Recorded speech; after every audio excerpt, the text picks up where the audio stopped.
Hello friends, power plant Rahul में आपका स्वागत है। आज मैं एक और इंपॉर्टेंट टॉपिक के साथ आया हूं, charging of HP heaters in 500 megawatt power plant. HP heater का हम लोग चार्जिंग कैसे करते हैं? मान लीजिए कि आपका एचपी हीटर आइसोलेटेड है, आप यूनिट को ला रहे हैं, तो एचपी हीटर को आपको चार्ज करना है। एज ए डेस्क इंजीनियर आपके लिए जानना बहुत ही जरूरी है कि एचपी हीटर को हम लोग चार्जिंग कैसे करते हैं, उसका क्या प्रोसीजर है। स्टेप बाय स्टेप डिटेल में आपको इस वीडियो में बताऊंगा। कृपया इस वीडियो को ध्यान पूर्वक देखिएगा, और एज ए बिगिनर भी अगर आप हैं तब भी इस वीडियो को देखने के बाद आप एचपी हीटर को चार्जिंग कर सकते हैं, इतना आपको कॉन्फिडेंस आ जाएगा। तो मैं स्टेप बाय स्टेप डिटेल में बताऊंगा कि एचपी हीटर का चार्जिंग हम लोग कैसे करते हैं। तो आइए हम लोग स्टार्ट करते हैं। Charging procedure of HP heaters in 500 megawatt power plant. Friends, before the charging procedure of HP heater जानने से पहले हम लोग थोड़ा सा देखते हैं कि HP हीटर का यूज करते क्यों। फ्रेंड, पावर प्लांट जो है वो आपका रैंकाइन बेस्ड साइकिल पे डिपेंड करता है।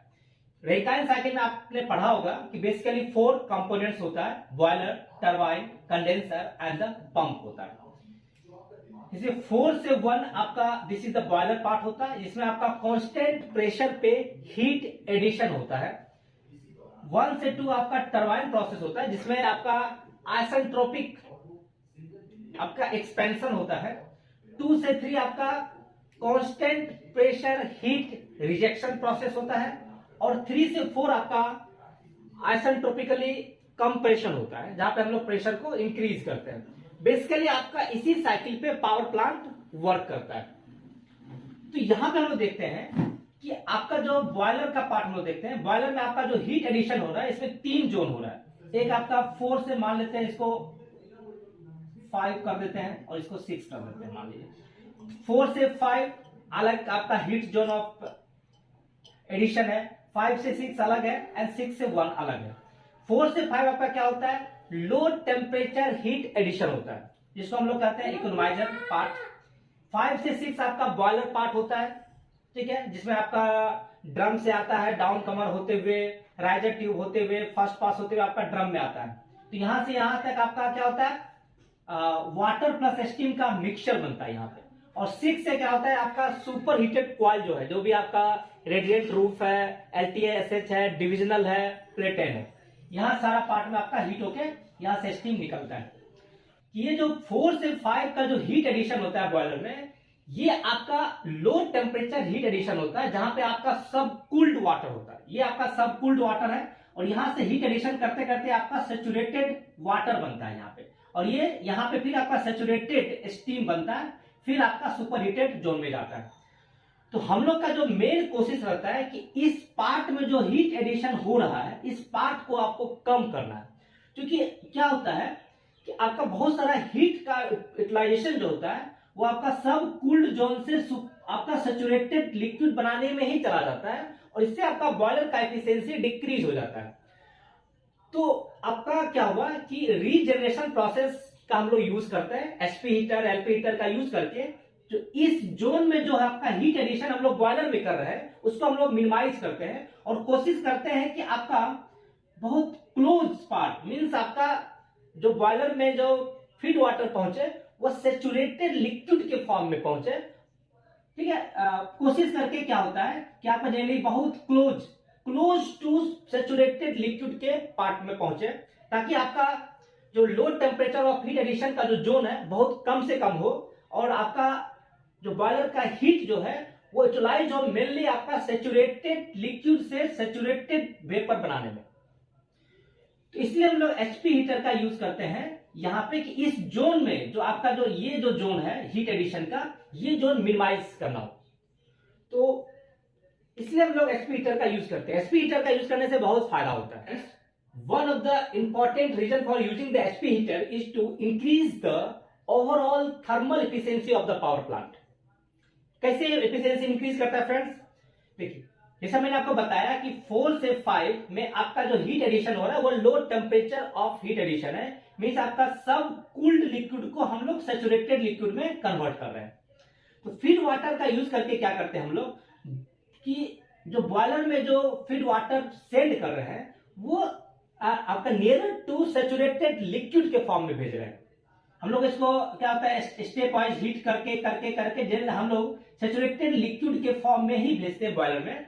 तो आपका जो फ्यूल यूज हो रहा था यहां से यहां हीट करने में, उस फ्यूल का कंजम्पशन आपका क्या होगा, रिड्यूस हो जाएगा।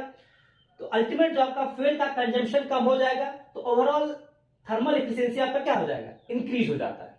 देखिए सेकेंड पॉइंट क्या है कि by pre heating the feed water by using the HP heater, this reduces the amount of the fuel required to heat the feed water in the boiler, and this reduces the overall fuel consumption and operating cost of the power plant.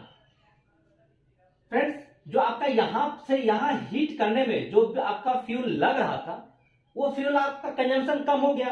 Consumption कम होने से क्या होता है कि आपका जो operating cost है वो कम हो जाएगा, क्योंकि किसी भी पावर प्लांट के लिए जो मैक्सिमम जो कॉस्ट होता है वो फ्यूल कॉस्ट ही होता है, 40-50% तक चला जाता है।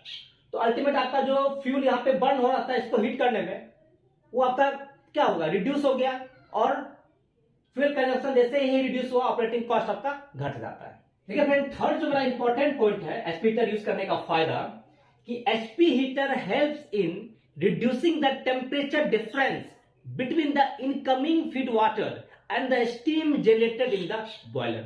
मीन एचपी हीटर क्या करता है कि बॉयलर में आपका क्या होता है, जो temperature difference between the incoming feed water है और स्टीम जो जनरेटेड हो रहा है उसके बीच के टेम्परेचर डिफरेंस को भी कम करता है। क्यों? क्योंकि अगर आप एचपी हीटर यूज नहीं करते हैं तो बॉयलर में आपको इस टेम्परेचर पे आप फीड वाटर जो है इनकमिंग करते हैं। अभी आपने फीड वाटर 10:5 के पास भेज रहा है, तो उससे क्या हो रहा है कि जो बॉयलर में जो स्टीम जनरेट हो रहा है उसका जो टेम्परेचर है और इनकमिंग फीड वाटर का जो टेम्परेचर है दोनों के बीच का डिफरेंस कम हो जाता है। इससे क्या होता है कि आपका जो थर्मल स्ट्रेस जो होता है वो आपका जो बॉयलर कंपोनेंट पे या टरबाइन के कंपोनेंट पे कम पड़ता है और उससे उसका ऑपरेटिंग लाइफ जो होता है इक्विपमेंट का वो इंक्रीज हो जाता है। फोर्थ जो इंपॉर्टेंट पॉइंट है एचपी हीटर यूज करने का जो फायदा होता है कि आपका कोरोजन रिड्यूस हो जाता है बॉयलर में, क्योंकि by using the HP heater क्या करता है, फीड वाटर को टेम्परेचर को इंक्रीज करता है, which reduces the likelihood of corrosion in the boiler.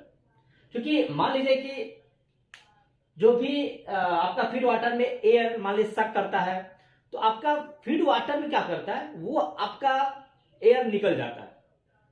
तो जो आपका रिस्क है कि बॉयलर के पार्ट को कोरोजन करने का, वो एचपी हीटर का यूज करने से वो कोरोजन का जो चांसेस होता है बहुत हद तक मिनिमाइज हो जाता है।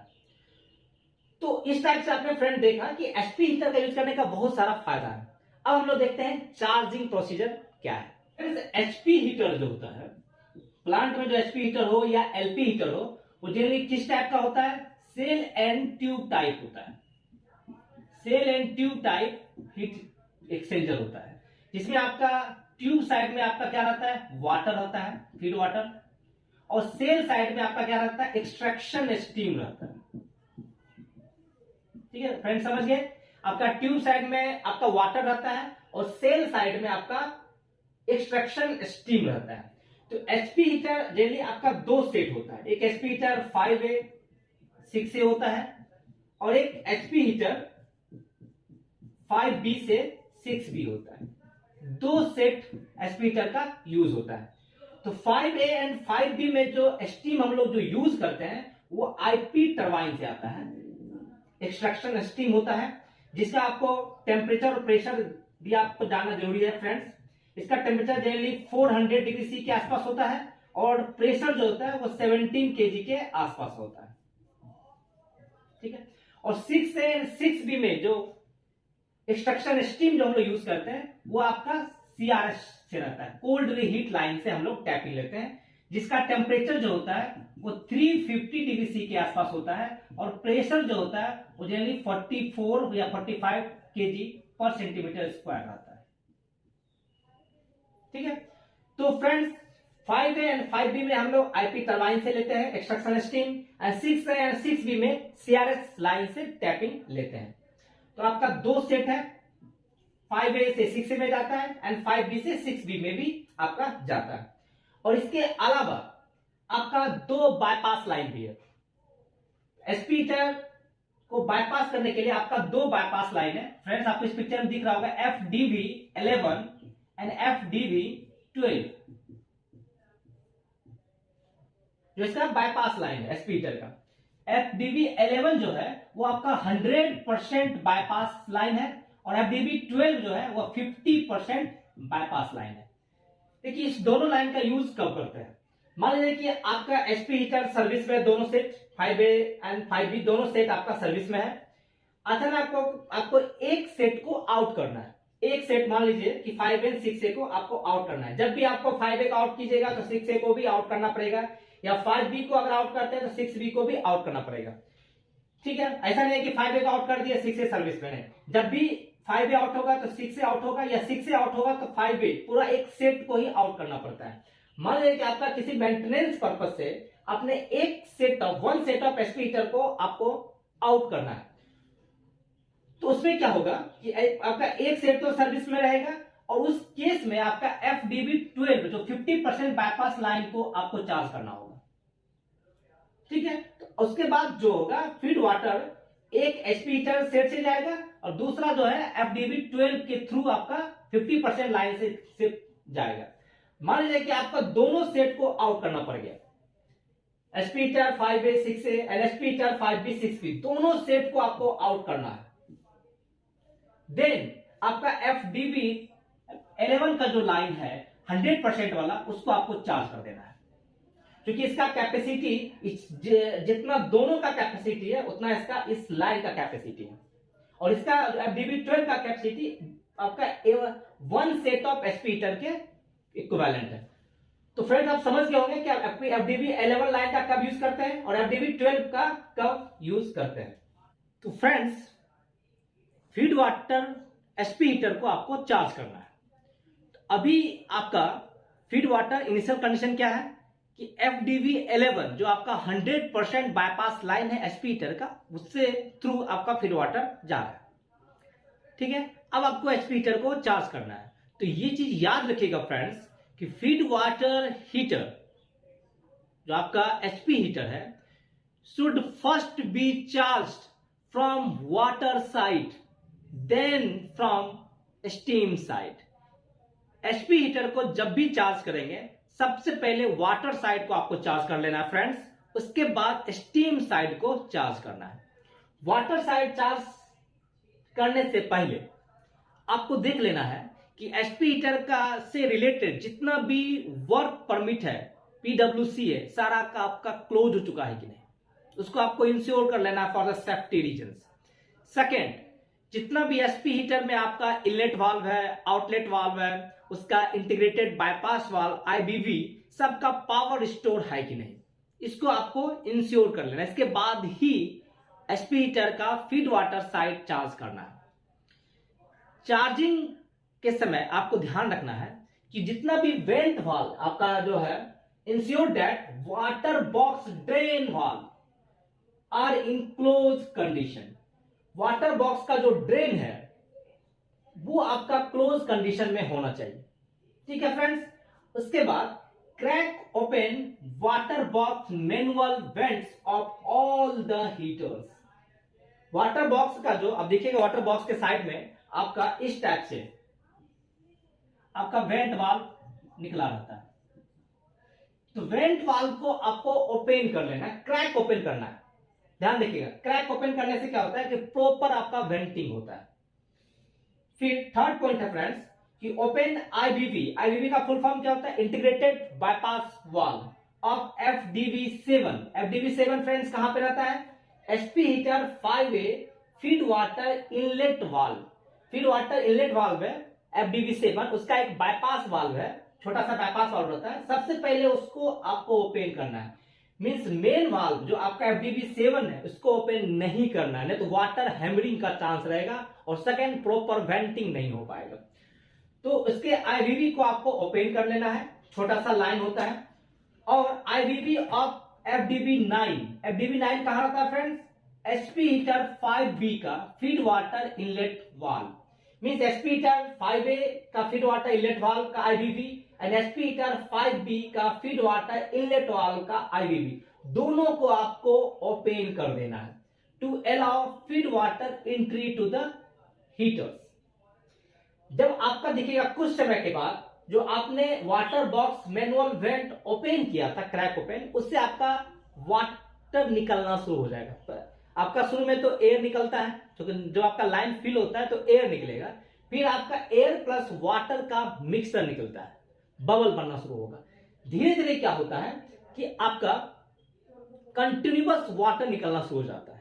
जैसे ही कंटिन्यूअस आपका वाटर निकलता है तो समझ जाइए कि आपका प्रॉपर वेंटिंग हो चुका है। मैनुअल वेंट से जब आपका निकलना शुरू हो जाता है तो फिर आपको HP heater 6A and HP heater 6B का जो मेन आउटलेट वाल्व है, 6A का क्या होता है, FDV 8 रहेगा, और 6B का क्या रहता है, FDV 10। ठीक है, तो FDV 8 का जो IVV है उसको आप ओपन कर दीजिए, और FDV 10 का जो IVV है उसको आप ओपन कर दीजिए। फिर देखिएगा कि आपने ऑलरेडी सारा एचपी हीटर का वाटर बॉक्स का मैनुअल वेंट आपने ओपन कर दिया था। जब आपका HP heater 5A and 5B की वाटर बॉक्स मैनुअल वेंट से वाटर निकलना स्टार्ट हो गया था, देन उसके बाद आपने HP heater 6A and 6B का जो FDV 8 और 10 का जो बाईपास वाल्व है उसको भी आपने ओपन कर दिया। फिर आप देखिएगा कि चारों एचपी हीटर के वाटर बॉक्स के मैनुअल वेंट से आपका वाटर निकलना शुरू हो जाता है। प्रॉपर वेंटिंग आपको करवा लेना है। प्रॉपर वेंटिंग का मतलब सिंपल फंडा है फ्रेंड्स, कि आपका एयर बबल के साथ वाटर नहीं निकलना चाहिए। कंटिन्यूअस फ्लो ऑफ वाटर अगर हो रहा है तो देन आपको जितना भी वाटर बॉक्स का मैनुअल वेंट आपने ओपन किया था, सारा का सारा मैनुअल वेंट को आपको क्लोज कर देना है। आपका ऑलरेडी ड्रेन क्लोज है, आप प्रॉपर वेंटिंग के बाद आप सारा वेंट को भी क्लोज कर दीजिए। फ्रेंड्स, सारा वेंट को आपने क्लोज कर दिया, उसके बाद देखिए कि सिस्टम में कोई लाइन में लीकेज तो नहीं है, उसको आप इंश्योर कर लीजिए। फिर टू कंफर्म दैट, कंफर्म आपको करना है क्या कि एचपी हीटर के सेल ड्रेन से कोई वाटर लीकेज तो नहीं हो रहा। सेल ड्रेन में अभी आपका कुछ नहीं है, क्योंकि सेल ड्रेन में सेल में आपका स्टीम से आता है, स्टीम तो अभी आपने चार्ज किया नहीं है। तो सेल ड्रेन को आप ओपन कीजिए। सेल ड्रेन ओपन करने से देखिए क्योंकि वहां से आपका कोई वाटर तो लीक नहीं हो रहा है। अगर सेल ड्रेन से आपका वाटर निकल रहा है, इसका मतलब है कि आपका ट्यूब साइड में लीकेज है, क्योंकि आपने ट्यूब में फीड वाटर है, आपने फीड वाटर लाइन को चार्ज कर दिया है। अगर ट्यूब में कुछ लीकेज रहेगा तो अल्टीमेट उसका वाटर कहां पे आएगा, सेल में आएगा, और सेल ड्रेन से आपका वाटर निकलता है। इसको आपको इंश्योर कर लेना है कि सेल ड्रेन से वाटर निकल रहा है कि नहीं। यहां पे एक चीज फ्रेंड्स ध्यान रखिएगा कि shell side of the HP heater is connected to the vacuum. क्योंकि सेल साइड का ड्रेन आपका कहां पे जाता है, एचपी ड्रेन फ्लश टैंक में, और एचपी ड्रेन का जो फ्लश टैंक का जो होता है वो connected to the hot well and the condenser रहता है। स्टीम साइड आपका कंडेंसर से कनेक्टेड रहता है, और वाटर साइड आपका हॉट वेल से कनेक्टेड रहता है। और हॉट वेल क्या रहता है, वैक्यूम में रहता है। अगर आपने सेल ड्रेन ओपन किया, ओपन आपको तभी करना है जब आपका वो एचपी हीटर वैक्यूम से आइसोलेटेड है। अगर आप वैक्यूम से आइसोलेटेड नहीं कर पा रहे हैं, then shell drain should not be open, नहीं तो आपका वैक्यूम लो में आपका यूनिट ट्रिप हो सकता है। क्या होगा, सेल साइड में आपका कुछ नहीं है, इसका मतलब एयर है। आपने जैसे सेल ड्रेन ओपन किया, वो सारा सारा एयर कहां पे चला जाएगा, एटमॉस्फेयर, वैक्यूम में। वैक्यूम का प्रेशर बढ़ना शुरू होगा और यूनिट को ट्रिप करा सकता है। तो shell drain, shell side operate करने से पहले आपको इंश्योर कर लेना है कि एचपी हीटर वैक्यूम से आइसोलेटेड हुआ है कि नहीं। ठीक है, तो आपने सेल साइड को चेक कर लिया। उसके बाद आपको देखना है कि HP heater 6A and 6B का जो FDV 8 और FDV 10 को पहले ओपन करना है। FDV 8 of HP heater 6A and FDV 10 of HP heater 6B, इसको आपको ओपन कर लेना है। IVV पहले ओपन था, उससे आपने वेंटिंग करवा लिया। वेंटिंग होने के बाद अब आपको FDV 8 और 10 को ओपन कर देना है। ठीक है, जब ये पूरा ओपन हो जाता है, then HP heater 5A and 5B का जो मेन FDV वाल्व है, FDV 7 और 9, इसको आपको ओपन करना है। ठीक है, पहले 8 और 10 को ओपन कीजिए। जनरली फंडा यही है कि पहले आउटलेट ओपन करना है, तभी तो इनलेट ओपन करना है, नहीं तो पूरा प्रेशराइज हो जाएगा। तो 8 और 10 ओपन हो गया, फिर 7 और 9 को आपको ओपन कर देना है। जब ये चारों वाल्व आपका ओपन हो गया, इनलेट आउटलेट सारा ओपन हो गया, देन जो आपका FDB 11 जो 100% बाईपास लाइन था उसको आप क्लोज कर दीजिए। इससे हुआ कि आपका फीड वाटर साइड चार्ज हो गया। अब आपको स्टीम साइड चार्ज करना है। फ्रेंड्स, HP हीटर का वाटर साइड चार्ज करने के बाद अब आपको स्टीम साइड चार्ज करना है। तो स्टीम साइड चार्ज करने का जो चार्जिंग सीक्वेंस है इसको याद रखना है फ्रेंड्स, कि सबसे पहले आपको HP हीटर 5 को चार्ज करना है स्टीम साइड से, देन उसके बाद HP हीटर 6 को चार्ज करना है। Means HP heater 5A and 5B को पहले चार्ज कीजिए स्टीम साइड से। जब वो 5A एंड 5B चार्ज हो जाए, then HP heater 6A and 6B को चार्ज करना है। ठीक है, तो चार्जिंग कैसे करते हैं कि जितना भी आपका पावर सप्लाई है to all startup vent, startup vent मतलब क्या होता है, SMB 1, 4, 7, 10, 4 SMB है, चारों HP हीटर का SMB है, 5A, 5B, 6B का टोटल आपका SMB कितना होगा, 4 होगा। चारों SMB का पावर सप्लाई आपका रिस्टोर होना चाहिए, इसको आप चेक कर लीजिए। And extraction steam line drain जो EXB 101, 102 एंड 147 है, इसको आपको ओपन कर लेना है, मतलब सॉरी इसका पावर स्टोर आपको कर लेना है। 101 एंड 102 आपका SP हीटर 5 एंड 5B का है, और 147 आपका SP हीटर 6 एंड 6B का ड्रेन लाइन है।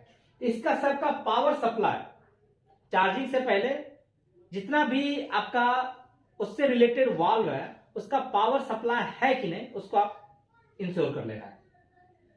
Then close shell side vent and drain to atmosphere, जो भी आपका सेल साइड का ड्रेन एटमॉस्फेयर से कनेक्टेड वाला जितना भी एटमॉस्फेयर से रिलेटेड जो भी आपका वेंट और ड्रेन था उसको आपको क्लोज कर लेना है। कारण कि आपका shell side is connected to the vacuum, vacuum है तो वहां से एयर सक करके आपका यूनिट को ट्रिप करा सकता है। तो इसलिए चार्जिंग से पहले जितना भी सेल साइड का ड्रेन और वेंट था जो कि एटमॉस्फेयर से कनेक्टेड था उसको आपको क्लोज कर लेना है। Ensure seal water to all vacuum subjected valve, ये क्या है, ये बड़ा इंपॉर्टेंट पॉइंट है कि जो भी आपका सील वाटर, जो भी आपका SP हीटर का सेल साइड का वाल्व जो कि वैक्यूम से कनेक्टेड है उसमें आपका सीलिंग करने के लिए वाटर जाता है ताकि बाहर से एटमॉस्फेरिक एयर सक ना करके वो आपका कंडेंसर के वैक्यूम को डिटोरिएट कर दे।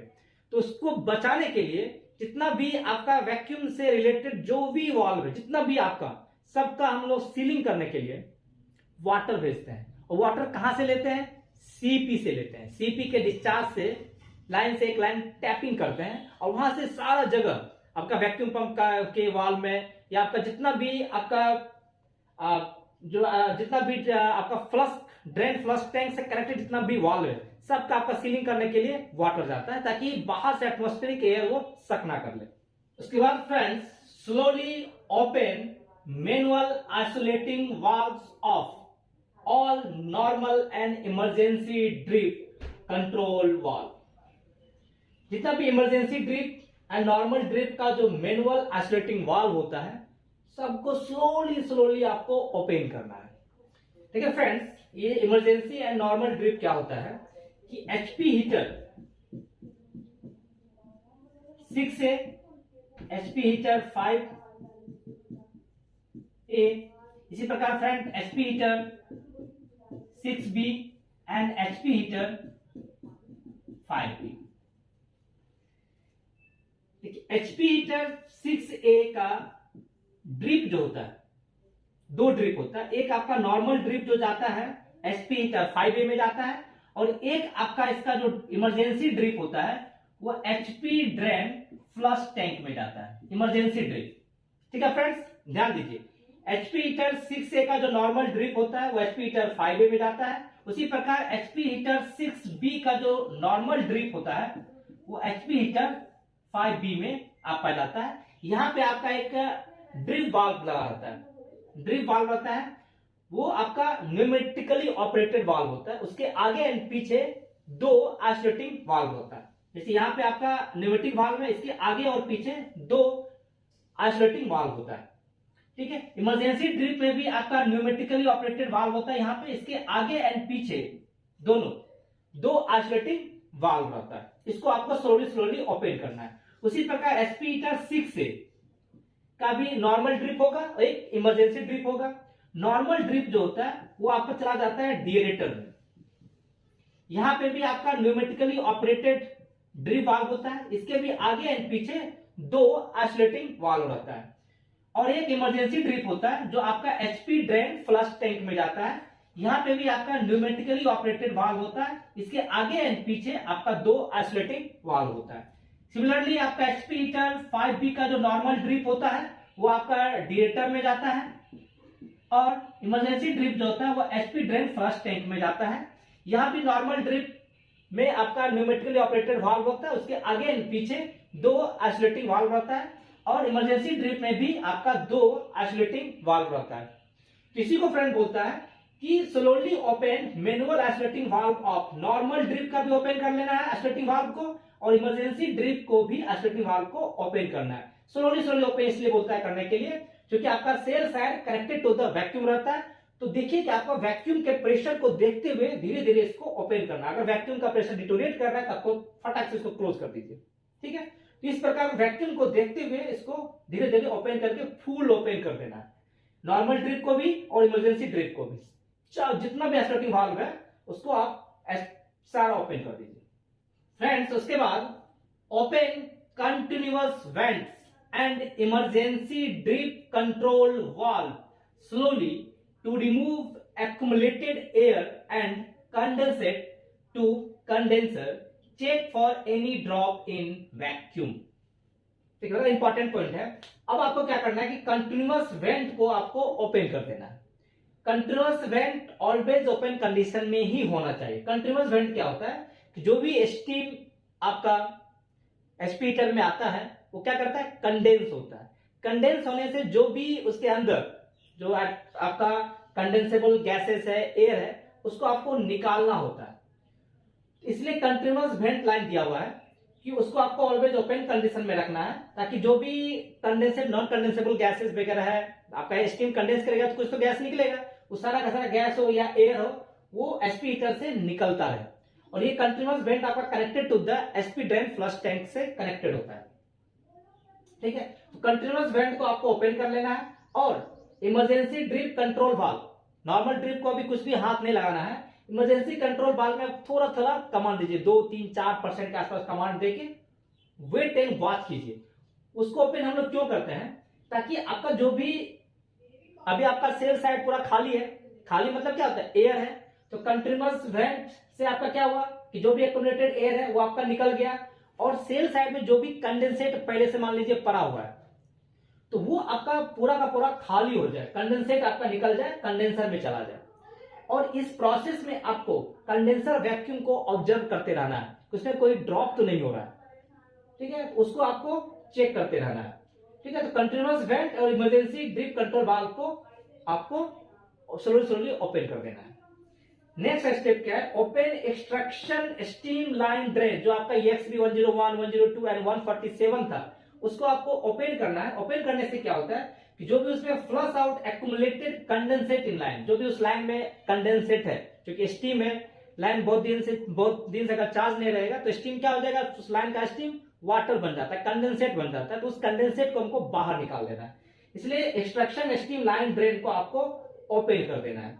उसके बाद open startup vent, startup went बाद में ओपन करना है। स्टार्टअप वेंट जो SMB 1, 4, 7 एंड 10 जो भी था वो स्टार्टअप वेंट को आपको ओपन कर लेना है। ये देखिए कंटिन्यूअस वेंट और स्टार्टअप वेंट दोनों एक लाइन में ही है। ये स्टार्टअप वेंट में क्या होता है, उस आगे जाके कंटिन्यूअस वेंट का एक लाइन होता है। कंटिन्यूअस वेंट आप देखिएगा उसमें आपका मैनुअल आइसोलेटिंग वाल्व रहता है और स्टार्टअप वेंट में आपका मोटराइज वाल्व होता है। मोटराइज वाल्व के आगे आपका कंटिन्यूअस वेंट लाइन जुड़ जाता है, वो लाइन आपका चला जाता है एचपी ड्रेन फ्लश टैंक में। उसके बाद फ्रेंड्स नॉर्मलाइज पावर सप्लाई किसका, EXB 21 एंड 22 जो मेन एक्सट्रैक्शन सप्लाई लाइन है, इसका पावर सप्लाई आप रिस्टोर करवा लीजिए and crack open the extraction steam valve of HP heater 5A and 5B। 5A and 5B का जो एक्सट्रैक्शन स्टीम वाल्व है EXB 21 5A का है एंड 22 जो है वो 5B का। ये आपका इंचिंग वाल्व, इंचिंग वाल्व क्या होता है, आपका ये मोटराइज वाल्व भी है लेकिन इंचिंग वाल्व है, मतलब आपका फुल ओपन फुल क्लोज नहीं होगा, वो क्या होगा, आप एक बार कमांड दीजिएगा, हो सकता है वो 5 से 10% खुलेगा, फिर रुक जाएगा। फिर आप कमांड दीजिएगा, फिर आपका 5% 6% खुलेगा, फिर आपका रीसेट हो जाता है। तो ये पार्ट वाइज में धीरे धीरे ओपन होता है। ये just like a control valve की तरह वर्क करता है। ये इंचिंग वाल्व होता है। आप इसको क्या कीजिए, क्रैक ओपन कर दीजिए।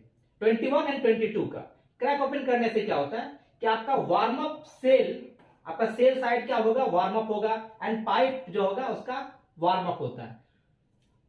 उसके बाद आप ऑब्जर्व कीजिए क्या कि आपका जो extraction steam temperature and the pressure है, आपने जब EXP 21 एंड 22 को जब आपने ओपन किया तो एक्सट्रैक्शन स्टीम का आपका टेम्परेचर और प्रेशर देखिए धीरे धीरे आपका राइज करना शुरू हो जाता है।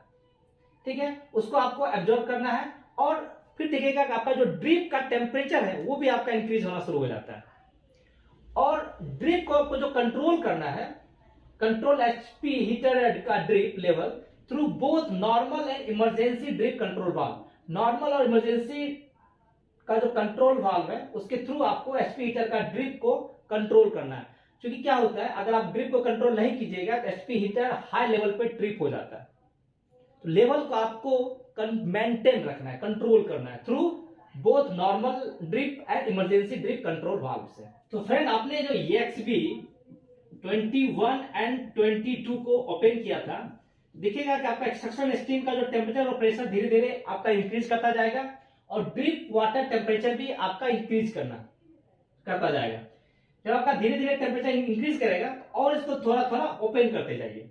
ओपन करने के बाद देखिए कि आपका जो एक्सट्रैक्शन स्टीम का टेम्परेचर और प्रेशर और ड्रिप वाटर टेम्परेचर दोनों तीनों इंक्रीज कर रहा है कि नहीं।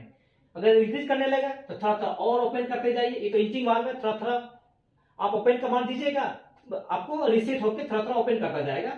और आपको खाली ऑब्जर्व करना है कि जब भी आप इस वाल्व को ओपन कर रहे हैं तो एक्सट्रैक्शन स्टीम का टेम्परेचर और प्रेशर और ड्रिप वाटर टेम्परेचर इंक्रीज कर रहा है कि नहीं।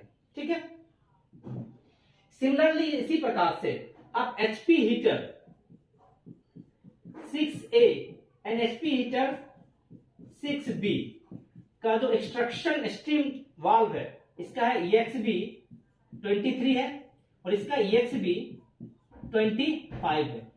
ये भी आपका इंचिंग वाल्व है, इसका भी पावर आप नॉर्मलाइज कर लीजिए और इसको भी आप ओपन कमांड देना शुरू कीजिए।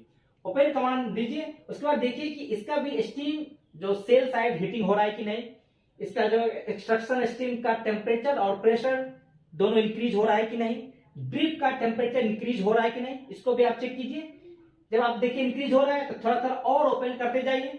धीरे धीरे ओपन करते करते फुल ओपन कर दीजिए, ऑब्जर्व करते हुए धीरे धीरे इसको हीटिंग करते हुए। जब एक बार हीट हो जाए फिर थोड़ा सा ओपन कमांड दीजिए, फिर आप थोड़ा सा वेट कीजिए। जब फिर टेम्परेचर और प्रेशर इंक्रीज होना शुरू हो जाए फिर थोड़ा देर बाद फिर ओपन कमांड दीजिए। तो धीरे धीरे करके आप SP heater 5A and 5B का फिर 6A एंड 6B का फुल ओपन कर दीजिए। ठीक है, जब एक बार फुल ओपन हो गया तो उसके बाद आपको क्या करना है फ्रेंड्स, जो आपने SMB खोला था 1, 4, 7 और 10, 4 SP हीटर 4 SMB वाल्व होगा, इसको आपको क्लोज कर देना। ठीक है, लेकिन आपका continuous went always open condition में रहेगा। आपने SMB जो आपका मोटराइज वाल्व था उसको आप क्लोज कर दीजिए। कंटिन्यूअस वेंट पतला सा लाइन होता है। फिर उसके बाद आपने जो एक्सट्रैक्शन स्टीम का जो ड्रेन वाल्व जो आपका EXP 101, 102 एंड 147, इस तीनों वाल्व को आप क्लोज कर दीजिए। ठीक है, क्योंकि अब आपका तो प्रेशर मिल गया तो फिर आप ड्रेन खोल के क्यों रखिएगा, तो ड्रेन को आप इसको पूरा क्लोज कर दीजिए। फिर नेक्स्ट स्टेप क्या करना है कि आपका जो ड्रिप लेवल है उसको आपको ध्यान देना है, क्योंकि हाई ड्रिप में आपका HP हीटर ट्रिप हो सकता है। SP हीटर ट्रिप मतलब क्या होता है कि मान लीजिए कि 5A का ड्रिप का लेवल हाई हो गया तो 5A 6A पूरा सीरीज को ट्रिप करके 50% जो बाईपास वाल्व था FDV 12 उसको ओपन कर देगा। तो ड्रिप लेवल को आपको कंटिन्यूअस ऑब्जर्व करते रहना है और इसको कंट्रोल कैसे करना है, normal drip and emergency drip control valve के थ्रू। जब आपका फुल्ली प्रकार से आपका ये सब ओपन हो गया फिर आप क्या कीजिए कि नॉर्मल ड्रिप, ध्यान दीजिए फ्रेंड, नॉर्मल ड्रिप जो कंट्रोल वाल्व है और एक क्या है आपका emergency drip control valve, drip control valve है। इसमें PNID में जाके एक सफिशियंट सेट पॉइंट डाल दीजिए। जनरली आपका नॉर्मल ड्रिप में जो आप सेट पॉइंट डालते हैं 330 और इमरजेंसी ड्रिप में थोड़ा सा ज्यादा डालते हैं 380 मान लीजिए। ये सेट पॉइंट का क्या मतलब होता है? ठीक है, नॉर्मल ड्रिप में आपने 330 डाला, मींस जैसे ही एचपी हीटर का ड्रिप लेवल 330 से ऊपर जाएगा, normal drip control valve open होना शुरू हो जाएगा। 330 के नीचे normal drip control valve close रहेगा। जैसे ही वाटर लेवल, ड्रिप का लेवल 330 को क्रॉस करेगा, नॉर्मल ड्रिप का जो कंट्रोल वाल्व है वो ओपन होके इसका लेवल को 330 के आसपास मेंटेन करने का कोशिश करेगा। मान लीजिए किसी कारण से आपका लेवल ये मेंटेन नहीं कर रहा है, आपका 330 के बाद ये ओपन किया, धीरे धीरे देख रहा है कि आपका 340, 350, 360, 370 होने लगा, तो नॉर्मल ड्रिप पूरा का पूरा ओपन हो जाएगा। और जैसे ही 380 के पास पहुंचेगा, emergency drip control valve open हो जाएगा। मींस 380 का मतलब होता है कि जैसे ही आपका एचपी हीटर का ड्रिप लेवल 380 से ऊपर जाएगा तो इमरजेंसी ड्रिप वाल्व ओपन हो जाएगा, कंट्रोल वाल्व ओपन होना शुरू हो जाएगा। नॉर्मल ड्रिप से थोड़ा ये मोटा लाइन होता है, इसका कैपेसिटी ज्यादा होता है, तो 380 जैसे जाएगा आपका नॉर्मल ड्रिप ओपन होके आपका एचपी हीटर ड्रिप लेवल को मेंटेन करेगा। ठीक है, हम लोग का मेन कोशिश ये रहता है कि इमरजेंसी ड्रिप ना खुले, इसलिए इसका सेट पॉइंट हम लोग कम रखते हैं। क्यों? क्योंकि इस ड्रिप का जो टेम्परेचर ज्यादा होता है, आप इसका ड्रिप का टेम्परेचर देखिएगा, यानी एचपी हीटर 6A का ड्रिप जो होता है वो 210 डिग्री सी के आसपास होता है, और एचपी हीटर 5N 5B का जो ड्रिप का टेम्परेचर होता है 170 के आसपास होता है। तो इस टेम्परेचर का हम लोग यूज करते हैं डिएरेटर में। डिएरेटर में हम इसको डायरेक्ट कंडेंसर में क्यों भेजें? इमरजेंसी ड्रिप कहां पे जाता है? एचपी ड्रेन फ्लश टैंक में, और वहां से आपका जाता है हॉट वेल में। तो हॉट वेल में हम लोग क्यों भेजें? हॉट वेल का टेम्परेचर तो 45 डिग्री सी के आसपास रहता है, तो इसलिए हम लोग क्या करते हैं, नॉर्मल ड्रिप का इस हीट का जो यूज कर लेते हैं डिएरेटर में। इसलिए नॉर्मल ड्रिप से कंट्रोल करते हैं, इमरजेंसी ड्रिप का सेट पॉइंट इसलिए हम लोग ज्यादा रखते हैं ताकि इमरजेंसी ड्रिप ना खुले। हाँ, जब आपका नॉर्मल ड्रिप से कंट्रोल ना हो तो हम लोग इमरजेंसी ड्रिप ओपन करके लेवल को कंट्रोल करते हैं। फिर इसके बाद हम लोग इसको ऑटो में डाल देते हैं, नॉर्मल ड्रिप को भी ऑटो में डाल दिए, इमरजेंसी ड्रिप को भी ऑटो में डाल दिए, इसके हिसाब से आपका कंट्रोल वाल्व ऑटो में काम करना शुरू हो जाएगा। तो फ्रेंड, इस प्रकार से आपका HP heater 5A, 5B, 6A and 6B का जो स्टीम साइड चार्ज हो जाता है। तो आपने देखा कि किस प्रकार से हम लोग पहले फीड वाटर लाइन को चार्ज किए, फिर उसके बाद एचपी हीटर 5N 5B का स्टीम साइड को चार्ज किए, उसके बाद HP heater 6A and 6B का स्टीम साइड को चार्ज किए। स्टेप बाय स्टेप डिटेल आप लोगों ने इस वीडियो में देखा। वीडियो को ध्यान पूर्वक देखिए, और फिर आप जब एज ए कंट्रोल में जाते हैं, एज ए डेस्क इंजीनियर, आप जब भी एचपी हीटर को चार्ज कीजिए तो इस सेकेंड्स को आप याद रखिएगा, तो आराम से कॉन्फिडेंटली आप एचपी हीटर को चार्जिंग करना आराम से कर सकते हैं। वीडियो अगर पसंद आए तो लाइक, सब्सक्राइब एंड शेयर करना ना भूलें, और अगर कुछ भी कंफ्यूजन हो तो कमेंट जरूर करें। कमेंट करने से हमें मोटिवेशन मिलता है कि आप लोग मेरा वीडियो देख रहे हैं और उसको समझ रहे हैं। Thank you.